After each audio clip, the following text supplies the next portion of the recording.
حەفتا ساڵ بەر لە ئێستا لە 22 کانونی دووەمی ساڵی 1946 قازی مەحەمەد کۆماری کوردستانی لە مەهاباد ڕاگەیاند بۆ پشتیوانی ئەو کۆمارە کوردیە.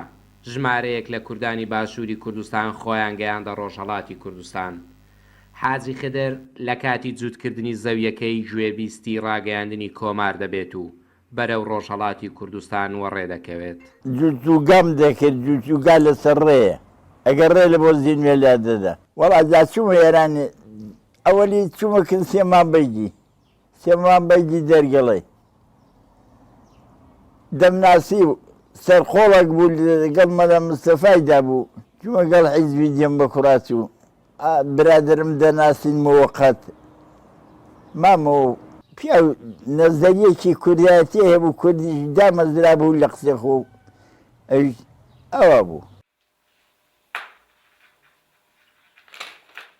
مامزرار لە کاتی ڕاگەیاندنی کۆماری کوردستان سەربازی سوپای عێراق دەبێت، بۆیە بیر لەوە دەکاتەوە بەدەستی بەتاڵ نەچێتە مەهاباد و ژمارەیەک چەک و پێداویستی سەربازی لەگەڵ خۆی ببات و لەگەڵ باوکو سێ لە براکانی خۆی دەگەیەنێتە پایتەختی کۆماری کوردستان.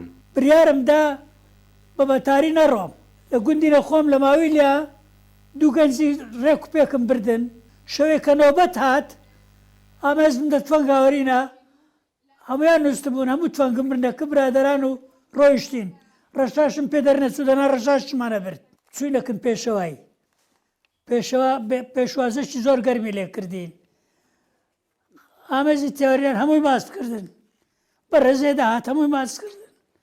گوتی ئەنگۆ قارەمانن، ئەنگۆ هەمن کومەلەتی کوردەمری.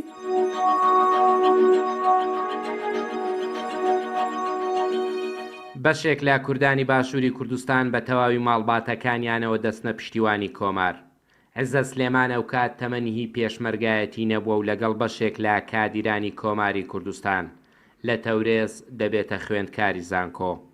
دوای کشانەوەی سۆڤیەت دەگەڕێتەوە مەهاباد و دوا بیرەوەری دیداری پێشەوە قازی دەژێڕێتەوە.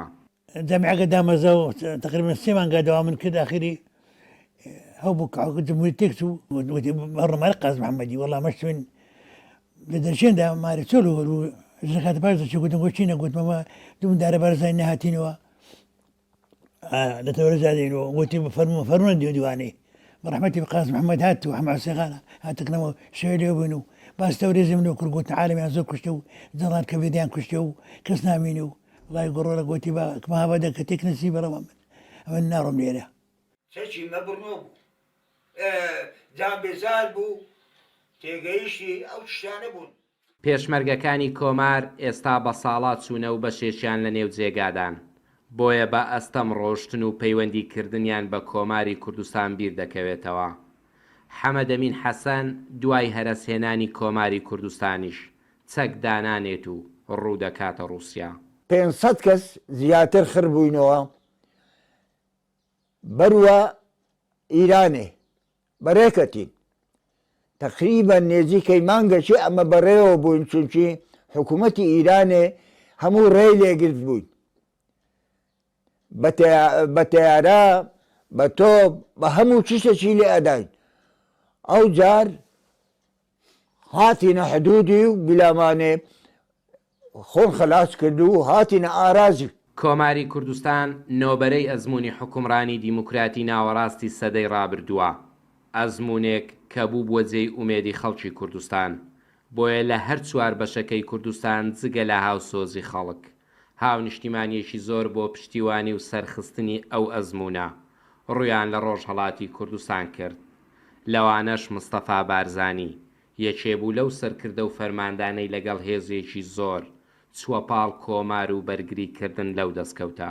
کوردستانیان لە هەر چوار بەشەکەیدا لەسەر چەندین شت ناکۆکن، تەنانەت ناکۆچیان لەسەر ئاڵا و سرودی نیشتیمانیش هەیە، ئەوەی کە هەمووان پێکەوە هاوڕا دەکات و تا ئێستاش بە بەشێک لە شانازیەکانی دەزانن کۆماری کوردستانە لە مەهاباد. بەختیار قادر ڕوودا و دەڤەری سۆران.